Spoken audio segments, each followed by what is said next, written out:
আসসালামু আলাইকুম। স্বপ্নের বাগান তাই মোহাম্মদ ইমন হোসেন। কালকে রাত থেকে আজকে সারা দিন প্রচুর বৃষ্টি হচ্ছে। এখন বিকেল হয়ে গেছে, বৃষ্টি একটু কম হয়েছে। আমার এই কলা বাগানের এই অবস্থা। কালকে সারা দিন কষ্ট করে জমিটা ভিজেছি, আর রাত্রেই পানি চলে আসছে। এসে কপাল, আল্লাহ যা করে ভালোর জন্যই করে, তারপরে আর কি করার। কালকে এত কষ্ট করে পানি দিয়ে ভিজে সার দিয়ে দিয়েছি।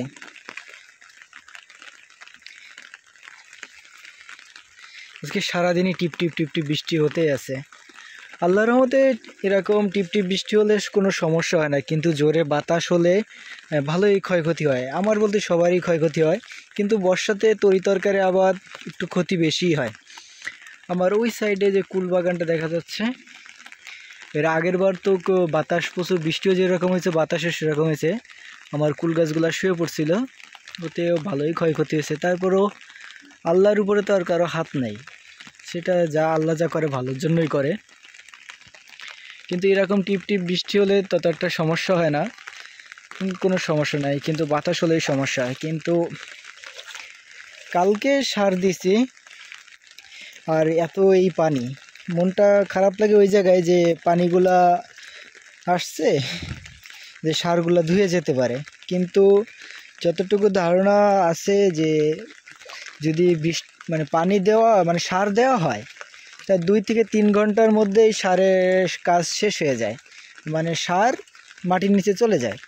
ততটা সমস্যা না যে সারগুলা যে ধুয়ে চলে গেছে, যে অন্য জমিতে চলে গেছে। তারপর আমি পানিগুলা ছাড়ি নাই, আমি পানি আজকে সারাদিনই আটকায় রাখছি, এখনও পানি আমি ছাড়ি নাই নিচের জমিতে।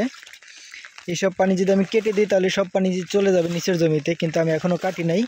কালকে সার দিছি, এই জন্য আর পানিগুলো আমি কাটতেছি না। আমি সামান্য করে কেটে দিছি, যেন বেশি একটা পানি যেন না হয়, একটা লেবেল করে কেটে দিয়েছি, যেন পানি এর বেশি হলে যেন পানিটা বের হয়ে যায়। আর এই ড্রেনে পানি থাকলে ততটা কোনো সমস্যা হবে না। আমার গাছের গোড়ায় কোনো পানি নাই, প্রত্যেকটা গাছের গোড়ায় একদম পানি নাই, সম্পূর্ণ মাটি দিয়ে উঁচা করে দিছি, আমি বেঁধে দিছি। আর আগের ভিডিওতে আমি দেখাইছি। এই অবস্থা টিপ টিপ বৃষ্টি হতেই আছে।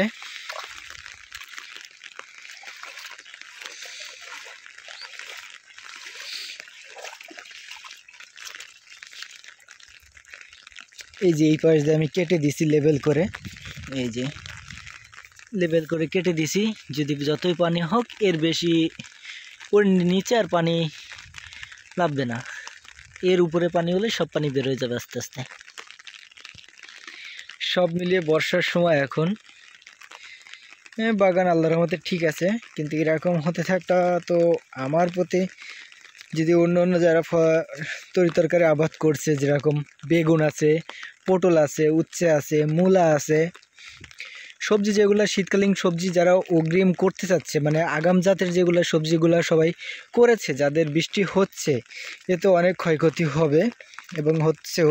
এই যে আমার পাশে যে জমিটা আজকে 2 দিন হয়েছে যে মূলার বীজ বুনেছে, এই যে এই জমিতে সম্পূর্ণ মূলা করা, এটা আমার এক ভাইয়ের। তো এই বীজগুলো পচে যেতে পারে, ওই যে কিছু কিছু বীজ ফেটে যাচ্ছে, এগুলো বীজ পচে যাওয়ার সম্ভাবনা বেশি। বৃষ্টিতে অনেকেরই ক্ষয়ক্ষতি হচ্ছে, তারপরও করার কিচ্ছু নাই, আল্লাহ যা করে ভালোর জন্যই করে, আল্লাহর উপরে তো কারো হাত নাই। সব মিলিয়ে বাগানের এই অবস্থা, দেখা যাক কি হয়। আমার এই কলার গাছগুলা হচ্ছে G9 কলা, নতুন একটি জাত। কারো যদি কলা গাছের বোগ লাগে তাহলে আমার সাথে যোগাযোগ করতে পারেন। আমি যখন কলার বোগ তুলব তখন আমি অবশ্যই দিতে পারবো। কারো যদি লাগে তাহলে আমার সাথে যোগাযোগ করতে পারেন, আমি দিতে পারবো ইনশাআল্লাহ।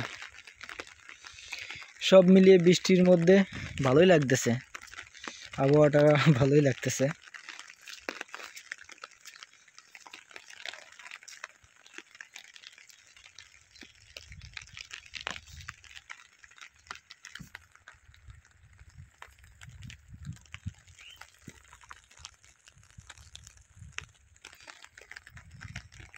আজ এতটুকুই, সবাই সুস্থ থাকবেন, ভালো থাকবেন। আসসালামু আলাইকুম।